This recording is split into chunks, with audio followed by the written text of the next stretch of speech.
Story 1. The morning I found 43 empty campsites where the night before there'd been 26 registered groups. I knew something was wrong before I even touched my radio. Gear was still there, food still hanging on bare lines, a Coleman stove with a pot of soup that had gone cold but hadn't spoiled. People don't leave soup on a stove when they pack up and go home. People don't leave anything when they pack up and go home. My name is Daniel Brooks. I've been a ranger in Pisgah National Forest for 11 years. I've seen hikers get lost, seen a few get hurt, seen one get killed by a falling branch in a windstorm. I've dealt with poachers, illegal campfires, a couple of domestic disputes that wandered into the backcountry. I thought I'd seen the full spectrum. That October weekend taught me I hadn't even seen the edges of it. The Friday check-in had been normal, busy actually. Leaf season draws crowds, and that year the color was exceptional up around the Black Balsam area. I did my rounds at 10 p.m. like always, campfires burning, music playing quietly at two of the sites, a group of college kids trying to keep it down after I reminded them about noise ordinances. Everything exactly as it should be. I came in at 6 the next morning for my early patrol, and the forest was silent in a way that forests in Pisgah almost never are. Not quiet, silent. No birds, no wind, no voices. I stopped my truck at the entrance road and sat there for a full minute before I drove in, because something in my gut told me to wait. I couldn't tell you what, just a feeling. The first 3 sites were empty. I figured they'd done an early checkout. It happens. People have drives ahead of them. But the 4th site stopped me cold. A 2-person tent zipped shut, with a pair of women's hiking boots sitting neatly outside the door. I called out. No answer. I unzipped the tent. Sleeping bags laid out, a headlamp sitting on top of one of them, a paperback novel open face down on the tent floor. But no people. I checked every single site after that. 26 groups registered, 0 people. But here's the thing that took me 3 hours to fully process. The gear was arranged, not abandoned, arranged. At Site 11, someone had placed 5 camp chairs in a perfect semicircle facing the tree line. At Site 19, every piece of food from a family's cooler had been laid out on the picnic table in neat rows. A jar of peanut butter, a block of cheese, a bag of apples, 4 juice boxes, all lined up like someone was taking inventory. I called it in. By noon, we had 6 rangers, 2 sheriff's deputies, and eventually a state police sergeant named Weaver, who looked at the semicircle of chairs the same way I had, with that particular kind of stillness that trained people get when they don't want to show they're rattled. Over the next 4 days, we located all but 3 of the campers. Most of them had driven home in the night and couldn't really explain why. The college kids said they'd all woken up at the same time around 1 a.m. and decided, without discussing it much, to just leave. A family from Charlotte said their kids started crying and wouldn't stop, so they packed up and drove 4 hours home in the dark. A retired couple from Asheville said they couldn't remember leaving at all. They'd woken up in their own bed at home and their car was in the driveway and their camping gear was gone. We found 2 of the 3 missing campers by Tuesday. One was a solo hiker who'd gotten turned around and ended up at a trailhead 8 miles from camp. Dehydrated, confused, but physically fine. The other was a woman who'd spent 2 nights in her car at a rest stop on I-40 and couldn't explain how she'd gotten there. The third was a 44-year-old man named Gerald Pitts from Boone. We found his vehicle. We found his gear, including the boots outside the tent. Gerald Pitts was never found. The state police interviewed everyone. Nobody had seen or heard anything unusual before they left. Nobody had any explanation for the organized gear arrangements. The chairs in the semicircle were photographed, catalogued, and the case was eventually filed under undetermined mass panic response, which is a phrase I'd never heard before and haven't heard since. What I haven't told anyone officially, what I've only said to my wife on 2 or 3 sleepless nights since then, is what I found at the far edge of campsite 22. In the dirt at the tree line, pressed into the mud where the grass ended and the forest floor began, were footprints. Dozens of them, all facing into the trees, none facing out. Gerald Pitts had been assigned to Site 22. I transferred my patrol zone the following spring. I still work Pisgah, but I don't cover that section of the campground anymore. The official records don't mention the footprints. I don't know why I didn't include them in my report. I think some part of me decided that some questions are better left without official answers. I'm still not sure if that was the right call. Story 2. I pulled a truck out of the Scuppernong River marshlands on a Tuesday in February, and the engine was still warm. That was the first thing that stopped me. The hood was half submerged in black water and cattails, drifted into the marsh channel like it had been there for years. But when I laid my hand on the metal, it was warm. I'm Sarah Mitchell, a wildlife officer with North Carolina Wildlife Resources Commission. My territory covers about 200,000 acres of swamp, marsh, and bottomland forest in Tyrrell and Washington counties. Out here, the roads don't always make it onto maps.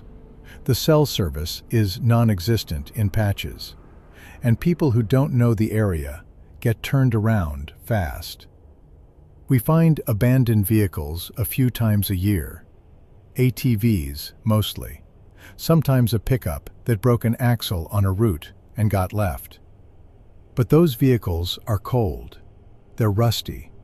They've been there.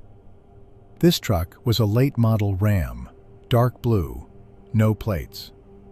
It had been driven off a narrow maintenance track into the marsh grass deliberately. You could see the tire marks cutting straight off the road edge without any braking. Someone had aimed at the water. I radioed it in immediately and then started documenting, because that's what you do, and because keeping your hands busy keeps your mind from going places it shouldn't when you're standing alone in a marsh at 7 in the morning.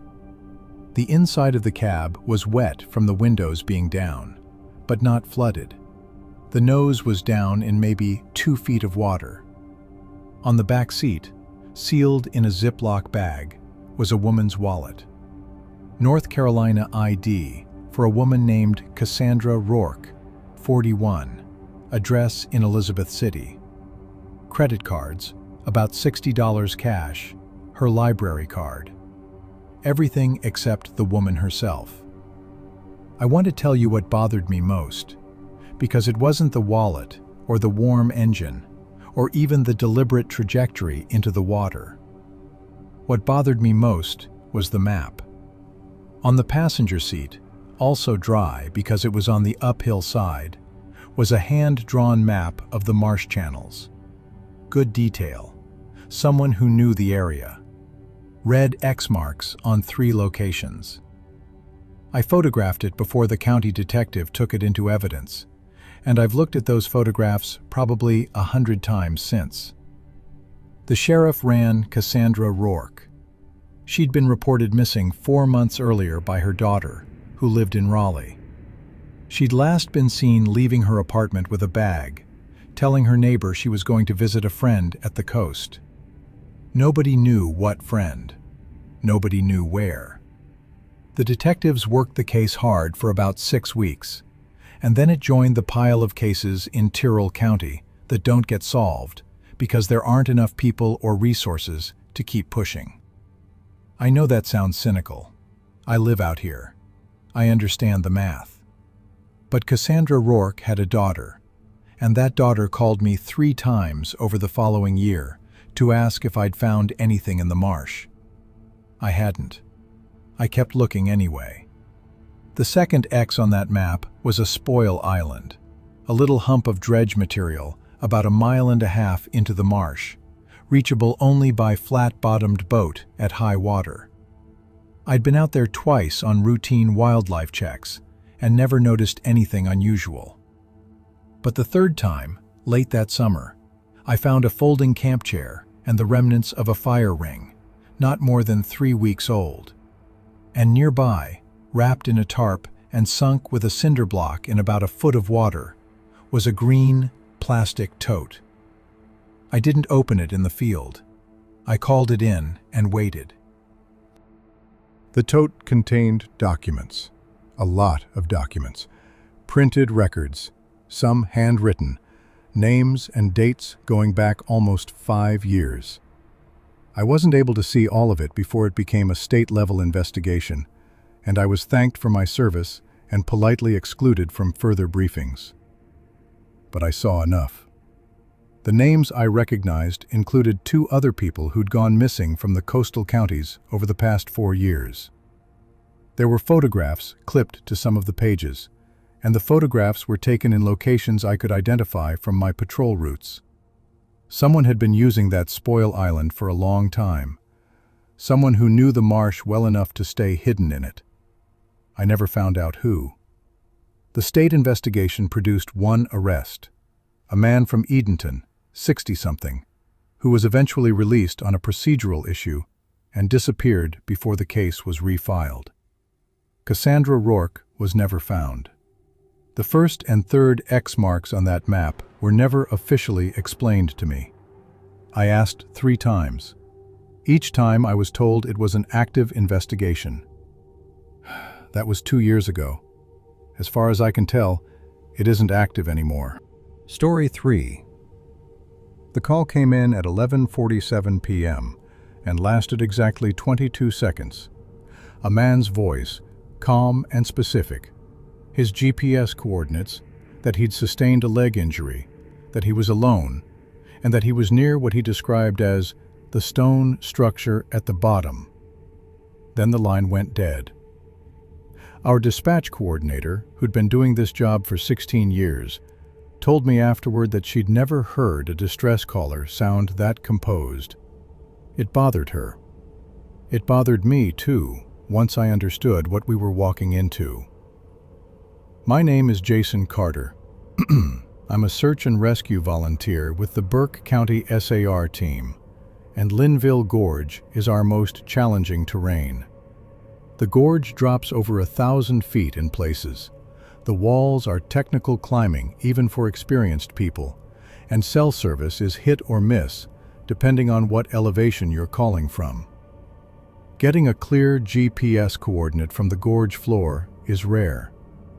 We took the call seriously and had a 4-person team on the trailhead by 12:30. We reached the coordinates in about 90 minutes. I want to be clear about what we found. Nothing. The coordinates put us on a flat section of the gorge floor near the river, with a boulder field to the west and a stand of old hemlock to the east.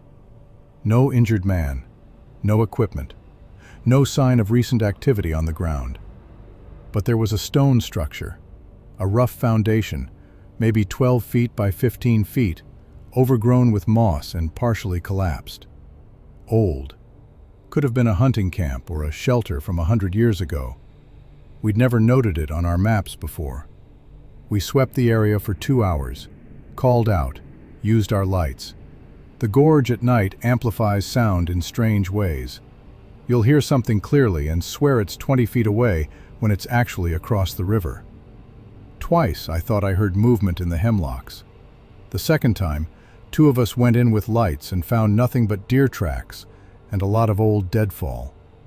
At 3 a.m., our team leader called off the ground search, and we climbed out. The official position was a prank call or a pocket dial with a false emergency. But dispatch had recorded the full 22 seconds, and we all listened to it the next day. It wasn't a pocket dial. The man gave those coordinates clearly, deliberately, reading from a device. His voice was steady. His description of his injury, a spiral fracture of the right tibia, he said specifically, was not the kind of detail a prank caller produces at midnight. A week later, I went back to the gorge alone. Off duty, on my own time. I wanted to map that foundation properly. I spent an afternoon down there, and I found 3 things I hadn't seen the night of the call. First, a section of the foundation wall that had been partially cleared of vegetation very recently. You could see where the moss had been pulled back, and the stone beneath was pale and dry in the exposed spots. Second, a plastic water bottle, no label, maybe a week old, wedged under one of the collapsed stones. Third, and this is the thing I keep coming back to, a strip of orange survey tape tied to a hemlock branch at exactly eye level on the east side of the foundation, pointing into the forest. I followed it. Survey tape leads you somewhere. That's what it's for. The first strip led to a second, and the second to a third. And by the 7th strip, I was 300 yards into the hemlock stand, in a depression in the ground that I would have called a collapsed root pit from a fallen tree. But the floor of the depression had been leveled, smoothed flat, and in the center of it, under a sheet of camouflage netting weighted down with stones, was a pack. Military style, a large one, olive drab. Inside, food for several weeks, water purification tablets, a first aid kit with significant supplies, maps, printed topographic maps, of the entire gorge and the surrounding forest roads with hand-marked routes and notation I didn't fully understand. A burner phone, dead. A notebook. I photographed everything and called the Burke County Sheriff. The detective who came out took everything into evidence. He was professional and polite, and told me they'd follow up. I heard nothing for 6 weeks. When I asked, I was told the pack had been examined and no crime was identified. The notebook was not described to me. I asked what was in it. The detective, who had been reasonably friendly up to that point, said it was personal documentation, and that was the end of the conversation. The man who made the 22-second call was never identified. The burner phone was traced to a prepaid purchase in Morganton. Cash, no camera footage of the buyer. The call had been made from a cell tower that served the gorge corridor, which only told us he'd been within about 5 miles of where we searched. I go back to the gorge regularly, for work. Every time I go down to that level near the river, I check the old foundation. The camouflage netting was gone the second time I looked. The depression is still there, still level. I've never seen another strip of orange tape. But last fall, I found a second foundation about 400 yards upstream. Same construction, same moss pattern, recently disturbed. I haven't reported it yet. I'm not sure why. Part of me wants to sit on that information for a while, the way you hold a card in a game you don't fully understand. I might go back next month and map it properly. Story 4. The road on my work orders ended at a gate. It said so, clearly. TR7 Maintenance. Mile 0 to mile 4.2. Terminus at locked gate. Do not proceed beyond. I'd done this stretch twice before and never had a reason to question that boundary. The third time, someone had propped the gate open with a rock, and there were fresh tire tracks in the mud on the other side. I'm Emily Watson. I work trail and access road maintenance for the Forest Service out of the Grandfather Ranger District in Avery County. My job takes me into some remote places, fire roads that haven't seen regular traffic in 30 years, trails that the general public doesn't know exist, ridgelines accessible only by maintained access routes that aren't on any public-facing map. I've been doing this work for 7 years, and I have a simple philosophy. I stay in my lane, do my job, don't poke around in things that aren't my assignment. That philosophy got tested the day I found that gate open. I stood there for a while. The official road beyond the gate ran another 1.5 miles to a communications tower. I knew that from my district maps.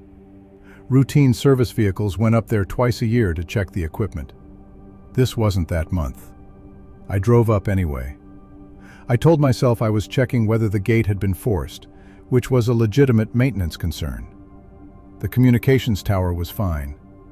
But the road beyond it, an unofficial track that I'd never seen used, packed dirt and grown over in the middle, showed fresh travel. Recent enough that I could see where something heavy had pressed the center grass down and left tire impressions in the soft clay at the edge. I followed it on foot for about a 1/4 mile before I saw the structure. It was a cabin, or had been one. Old construction, probably 1940s or 50s, based on the logs and the style of the woodwork. Someone had done significant repair work on it. New metal roofing on one section, a repaired porch railing, the windows replaced with what looked like plexiglass. A wood stovepipe came through the roof. There was smoke coming from it. I should have left. I know I should have left. I called out from the tree line, identified myself as Forest Service, waited. Nothing. Called again. After a long minute, the door opened. The man who came out was older, mid-60s maybe, with a full gray beard and the kind of look that outdoor people get after years of weather. He was calm, not hostile, not surprised. He looked at me with what I can only describe as patience, like he'd been expecting someone eventually and wasn't in a rush about it. I asked him if the cabin was his. He said it had been in his family a long time. I asked his name. He gave me a first name, Raymond, and nothing else. I told him the access road was Forest Service property, and the cabin was in a study area designation, where structures required special use permits. He nodded like he already knew all of this. I asked if he had a permit. He said he didn't need one. People say things like that sometimes. Squatters, off-grid types who have a whole philosophical framework about land use and federal authority. I've dealt with it before. What made this different was what I saw behind him when the cabin door was open. Not living clutter, not food or clothes or the normal signs of habitation. What I saw were papers, every surface covered in papers. The wall closest to the door was covered floor to ceiling in what looked like maps and photographs. I couldn't make out the details from where I stood. I told Raymond I'd need to file a report and that someone would likely be in contact. He said that was fine. He smiled at me, and the smile was genuine and completely without concern.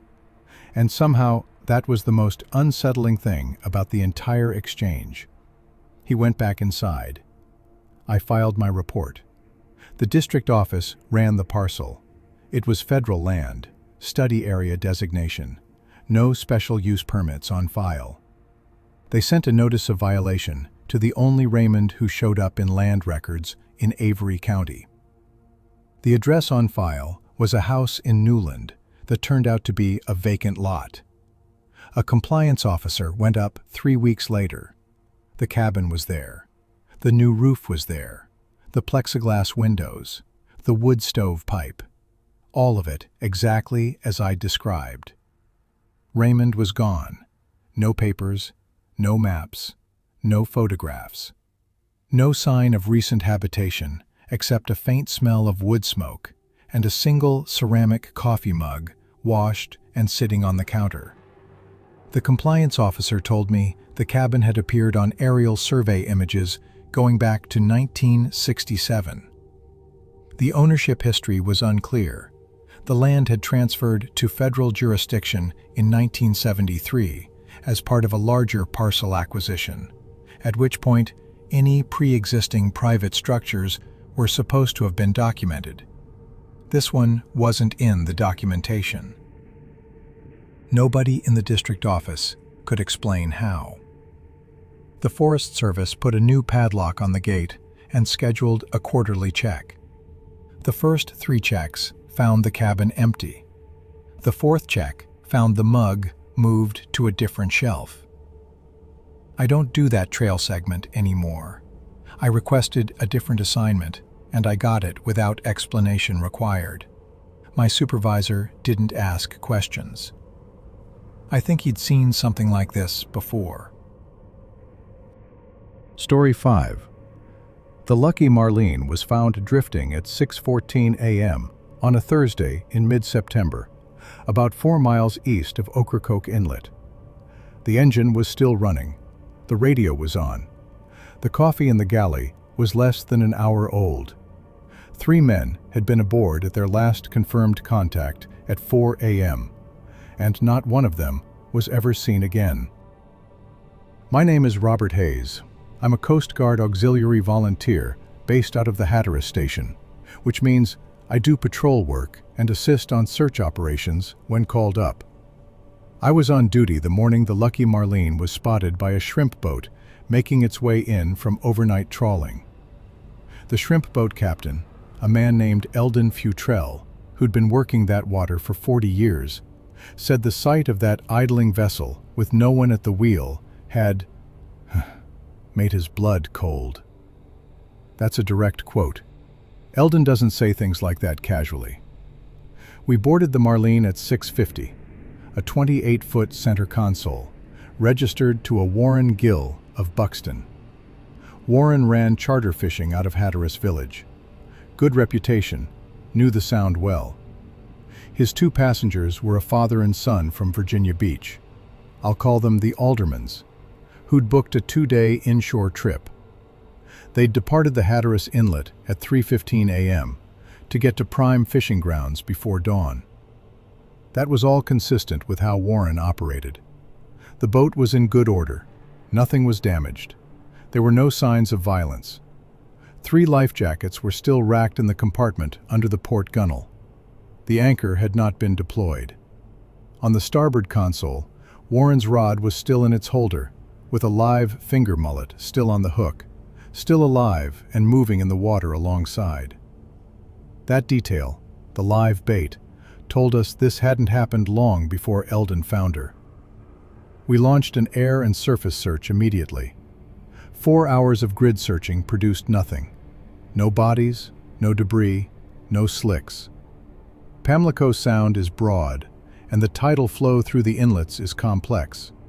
A man overboard in certain conditions can be carried a significant distance. But 3 men overboard, simultaneously, leaving a running boat in calm conditions with no mayday call? The Coast Guard incident investigators flew in from Elizabeth City that afternoon.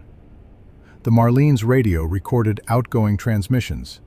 That's standard, vessel radio logs. The last recorded transmission was Warren Gill's 4 a.m. check-in with station, routine and normal. Between 4 a.m. and when Eldon found the boat, the radio had received 2 incoming transmissions that were not standard Coast Guard or commercial channels. They were on a frequency used occasionally by private maritime operators, fishing guides, some recreational users. The transmissions were brief, and the audio quality was poor. But investigators were able to partially clean one of them. It was a voice, not Warren Gill's, not either alderman, as confirmed by family members who listened later, saying what sounded like a location indicator and then a question. The question was not fully recovered. The word "come" was recovered. That was it. What the investigators didn't include in the public summary of their findings, I know this because I was present at the initial review before the federal layer came in and certain things moved to closed record, was that the Marlene had made a course change between 4:15 and 4:45 based on the GPS track log.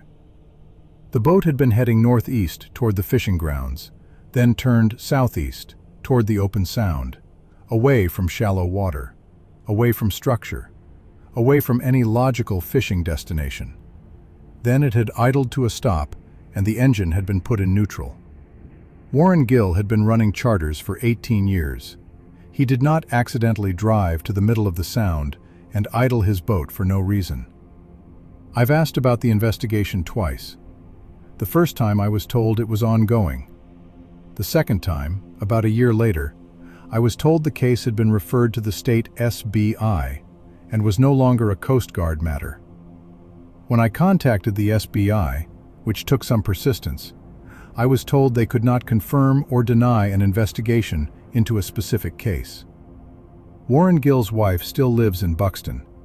She called me about 8 months after it happened to ask if I'd heard anything. I told her I hadn't. She said that she'd received a piece of mail 3 months after Warren disappeared. A hand-addressed envelope, no return address, postmarked from Engelhard, which is a small fishing community on the west shore of the Sound. Inside was a single index card with a set of GPS coordinates printed on it in pencil. She'd given it to the SBI. She never heard what the coordinates corresponded to.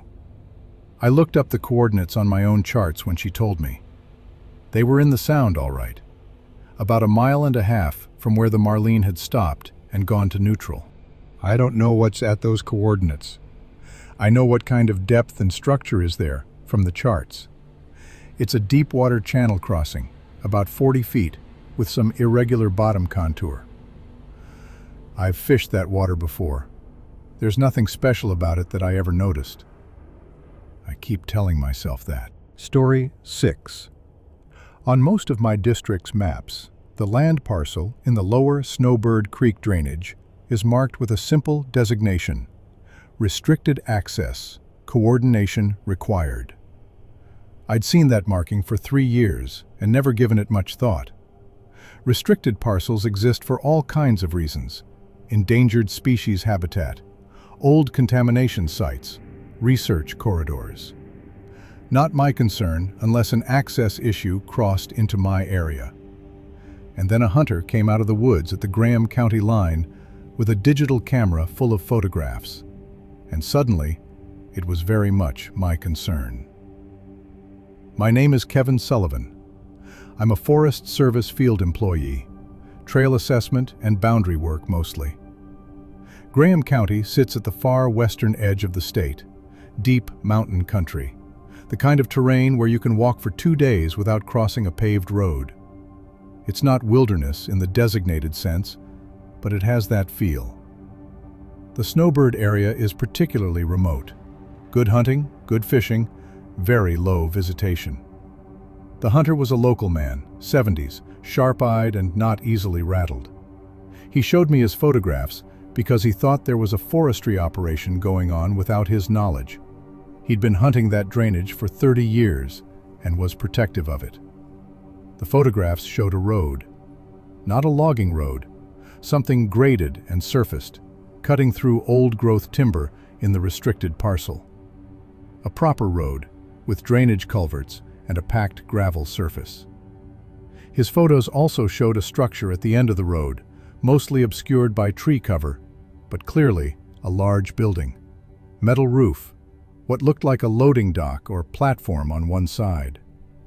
I ran the parcel designation that evening. Restricted parcels have originating documents. Someone created the restriction with a stated reason. This one's stated reason was Habitat Corridor Management, Limited Entry Protocol. Assigned to a federal coordinating office I didn't recognize. I ran the office designation and came up against an internal referral loop. The office pointed to another office, pointed back to the original designation. I filed an inquiry through proper channels. 3 weeks later, I got a call from a man who identified himself as working for a federal land coordination entity.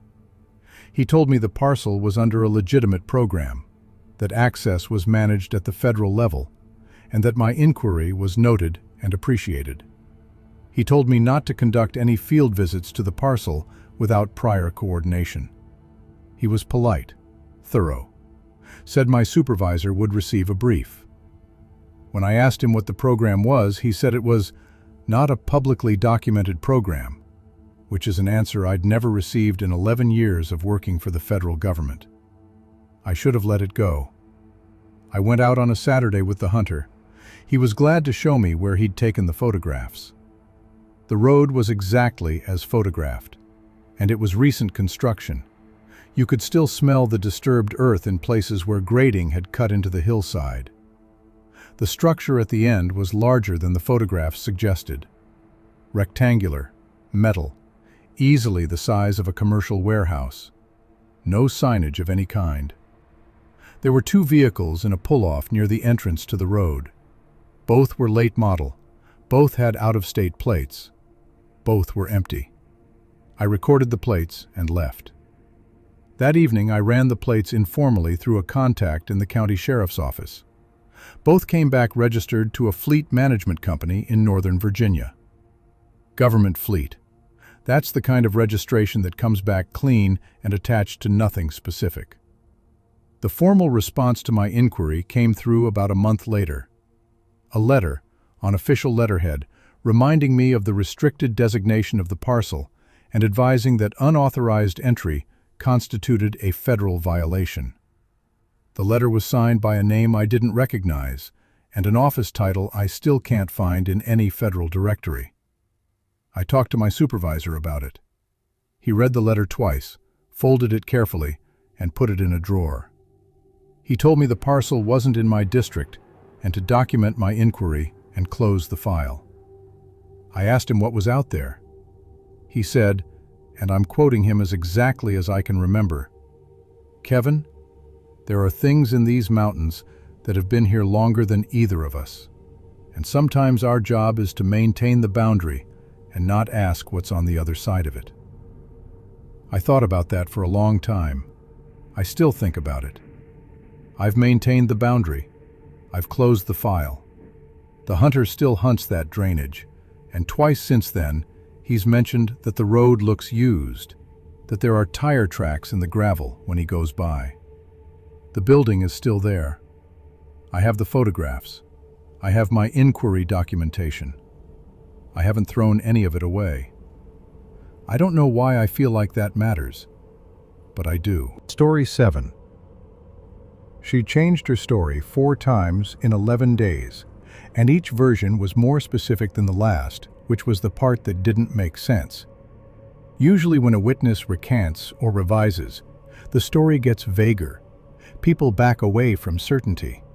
Melissa Greer did the opposite. Every time she revised, she added detail, and the detail was always right. I'm Anna Collins, Beach Patrol for Cape Lookout National Seashore. I cover the southern sections of the barrier island, accessible only by ferry or personal watercraft, no paved roads, primitive camping only. It's one of the most isolated stretches of coastline on the East Coast. We see maybe 20 visitors on a busy weekday in the off-season, fewer in winter. In late November, the island feels like the end of the world. The incident that brought Melissa Greer to my attention began with a missing camper. A man had reserved a primitive campsite under the registration system, checked in on a Monday, and hadn't appeared for his scheduled Tuesday ferry departure. Standard procedure in that case is a patrol sweep. I found his gear at the campsite and no sign of him on a 2-mile foot search. I called it in as an overdue visitor, and we launched a full check. Melissa Greer was the only other camper registered on the island that week. She had a site about a half-mile north. When I reached her, she was packing up, scheduled to take the same Tuesday ferry. I asked her if she'd seen or heard anything unusual, which is standard. She said no, nothing, and that she'd been asleep early the previous night due to a headache. Perfectly reasonable. I took her contact information and continued the search. We found the missing man, I'll call him Marcus, which is not his real name, by early afternoon. He'd walked about 4 miles up the beach in the night and was sitting at the water's edge in a state that I can only describe as confused. Not injured, not in physical distress, just sitting there, watching the ocean like he'd been doing it for years. When I got to him, he told me he'd been out walking and lost track of time. He seemed embarrassed. His story was thin, but not alarming enough for a medical hold, and he was able to confirm his identity the date, and where he was. He took the ferry out that afternoon. Melissa Greer called the visitor center the next day. She wanted to revise her statement. She told the coordinator who took the call that she had heard something the previous night. Voices, I thought, distant, from the direction of the water. She thought it was other campers and hadn't gotten up. 3 days later, she called again. This time she said it wasn't just voices. She said she'd gone to the door of her tent around midnight and seen lights on the water. Not a vessel, not navigation lights. She described them as stationary, low on the water, amber-colored, multiple sources. She'd watched them for what she estimated was 15 minutes before going back to sleep, thinking they were crab pot buoys with some new kind of light she hadn't seen before. The fourth call came 8 days after the incident. By that point, I'd taken an interest and asked to be the one to speak with her. She told me she'd been trying to decide whether to tell this part because she wasn't sure she'd actually seen it or dreamed it. She said after the lights, she'd heard a sound she described as like a door closing, somewhere close, but there's nothing to close out there. And then she said a person had walked past her tent, very close, within 10 feet, moving south, toward Marcus's campsite. She'd assumed it was Marcus returning from a walk. She thought nothing of it and gone back to sleep. I asked her to describe what she'd seen. She said it was dark, just a silhouette, moving quickly, carrying something, she thought a bag, over one shoulder. She said the silhouette had stopped briefly outside her tent as if listening, and then moved on. Here's what bothered me about this final version. The detail about stopping to listen outside her tent was not something she would have had any reason to fabricate. It's not a detail that makes the story more dramatic. It's a detail that's specifically terrifying in retrospect, and not in the moment. People who make up stories lean toward the dramatic. People who are remembering something they were afraid to fully process say things like, "And then it stopped outside my tent." Marcus never explained what he'd been doing on the beach for 10 hours. His account of simply losing track of time didn't change. He was not a person with any documented mental health history that we could identify. He went home to his life, and as far as I know, never contacted the Park Service again. The lights Melissa described were not on the maritime incident log for that night. No vessels reported to the area. The crab pot buoys in that stretch don't use amber lights.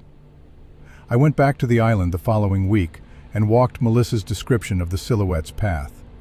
From her site to Marcus's site, moving south, was exactly the route someone would take along the back of the dune line. Not the beach, not the trail, but the corridor between them that's sheltered from both sides. I walked that corridor.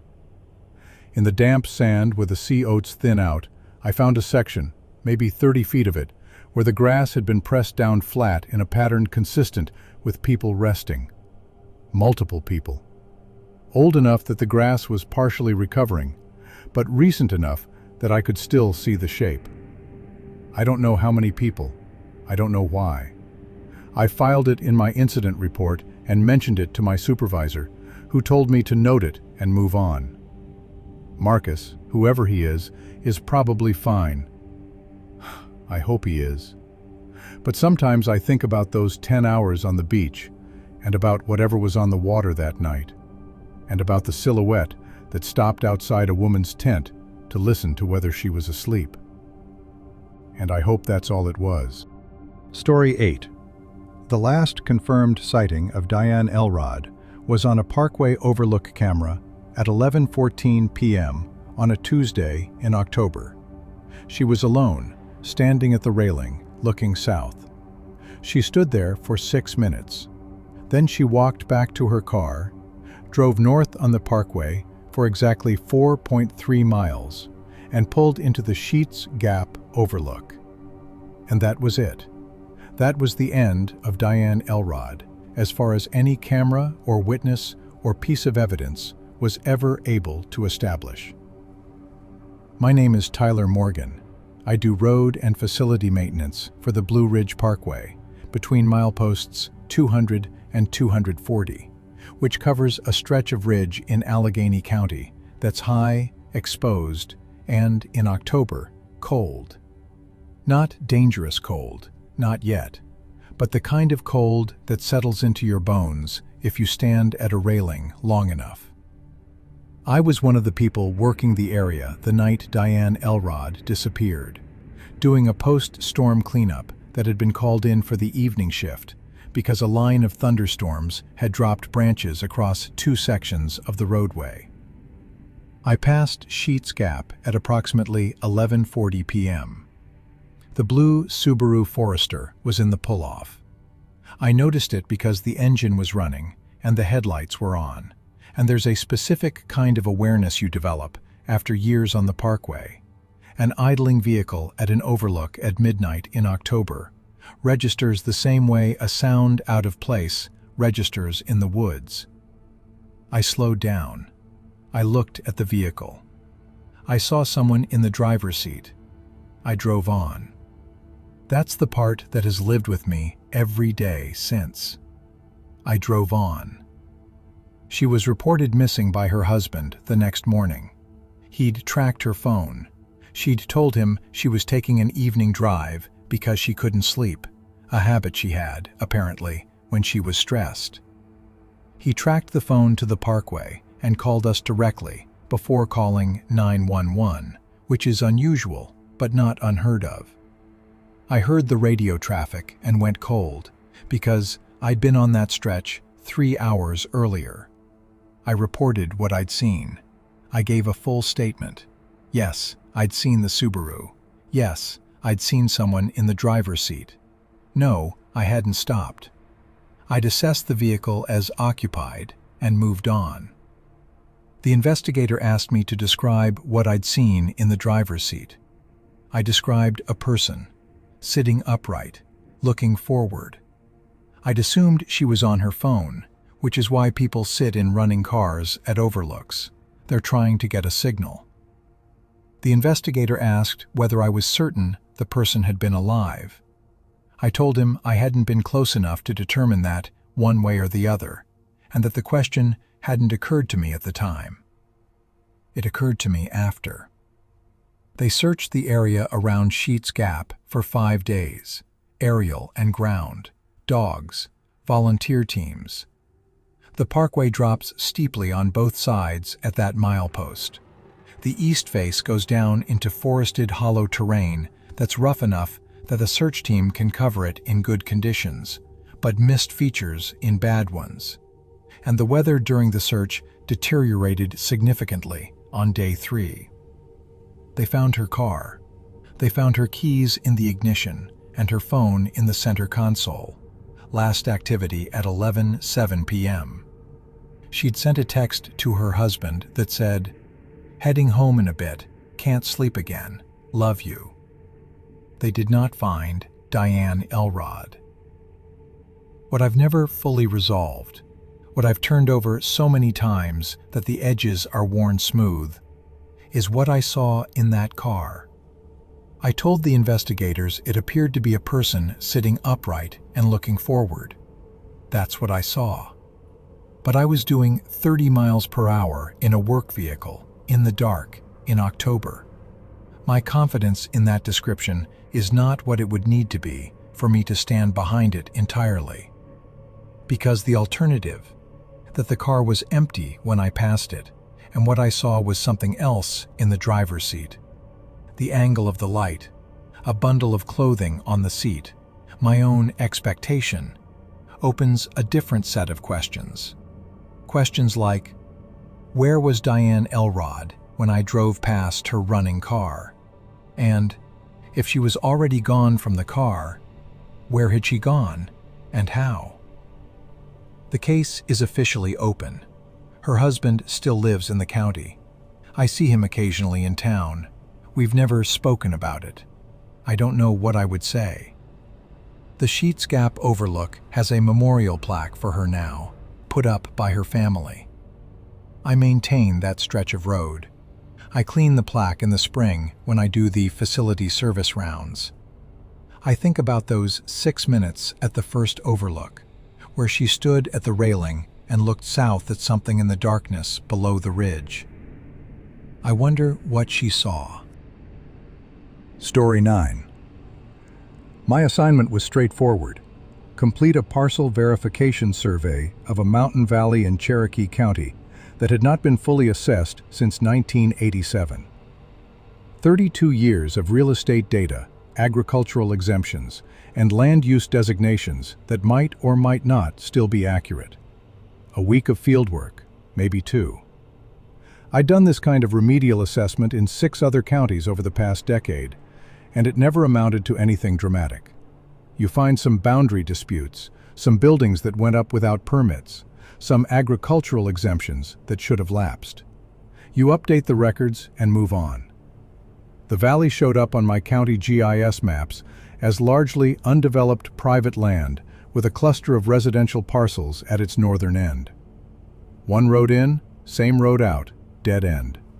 Population in the 1980 assessment, 41 people in 11 households. By the 1987 update, that number had dropped to 22 people in 7 households. There'd been no update since. My name is Michael Reed. I'm a property assessor for the Cherokee County Tax Office. I'm methodical, and I'm comfortable in rural terrain. And I want you to understand that when I tell you what happened in that valley, I'm not a person prone to embellishment. I document things for a living. The road into the valley wasn't on Google Maps. It didn't appear on the state DOT route data.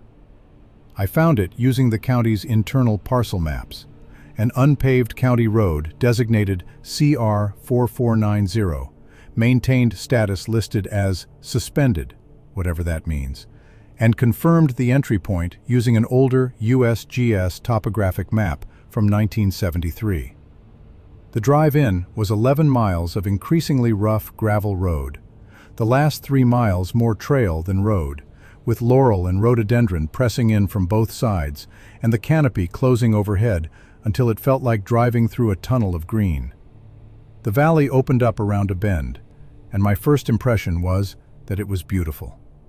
A creek running through the middle, open meadow on the flat, forested slopes rising on 3 sides. And there were buildings. Not ruins, buildings. 7 structures that I could immediately see. Houses, outbuildings, what looked like a small barn. All in various states of upkeep, ranging from maintained to weathered, but none of them collapsed. I got out of my truck and stood there. It was mid-morning on a Wednesday in June. Birdsong, wind in the trees. A cow was visible in a fenced enclosure behind the barn. And there were people. I could see them, going about what appeared to be morning work. A woman hanging laundry. A man splitting wood behind one of the houses. A child sitting on a porch. When I approached and identified myself, the response was polite and entirely unremarkable. The woman who appeared to be the most senior resident, I'd estimate her age at 70, though it was hard to be certain, shook my hand, told me her name, and answered my basic survey questions without hesitation. Yes, they were aware the valley was in Cherokee County. Yes, they paid property tax. She showed me a receipt book. The account numbers were real Cherokee County account numbers. I checked them later. They'd been paying on time for 40 years. But here's what I could not reconcile: the number of people. I counted, over the course of my morning there, trying to be professional about it, and not obviously census-taking, somewhere between 22 and 26 individuals of various ages. Multiple generations, children, people my age, elders. In a valley at the end of an 11-mile unmaintained road, completely off the grid, living in a community that had not appeared in any county records since 1987.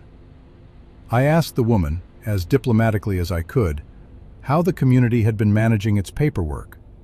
School records for the children, medical care, that kind of thing. She told me they managed it as they always had.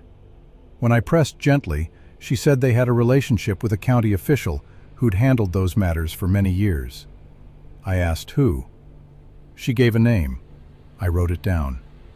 The name she gave me was a Cherokee County official who had died in 2003. I left the valley that afternoon, telling her I'd return with additional survey documents that needed verification. I drove the 11 miles back out and sat at the county road junction for a long time before I drove back to town. The account numbers checked out. Current, never delinquent. But the name on the accounts was a trust designation I couldn't fully trace. The county deed records showed the parcels had last been transferred in 1981. No updated transfers, no estate proceedings, no lien activity. I took the records to my supervisor. I told him about the children and about the dead official's name. He pulled up the file, looked at it for a long time, and told me he was going to need to escalate to the county manager and possibly to the state office. That was 14 months ago. The escalation happened. I know it did, because I was asked to provide my notes twice more by two different entities I can't fully identify.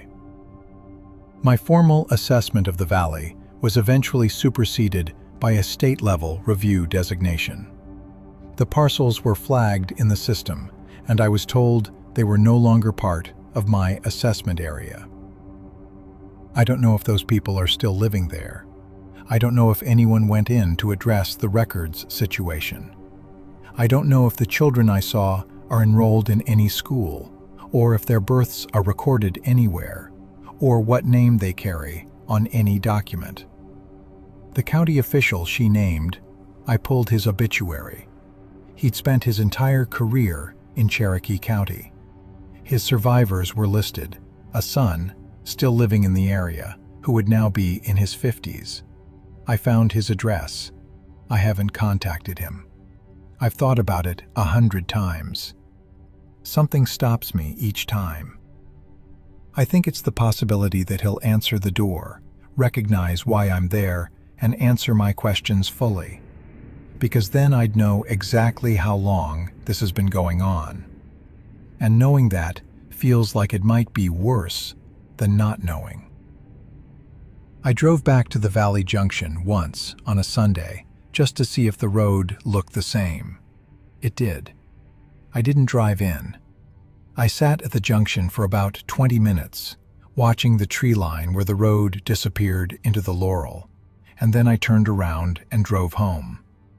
The cow was visible of the junction too, this time, standing at a field fence near the road, watching me the entire time I sat there. I don't know why I felt, driving away, that my being there had been noted, that somewhere in that valley, someone knew I'd come back, that they were patient about it, that they had been patient about things for a long time.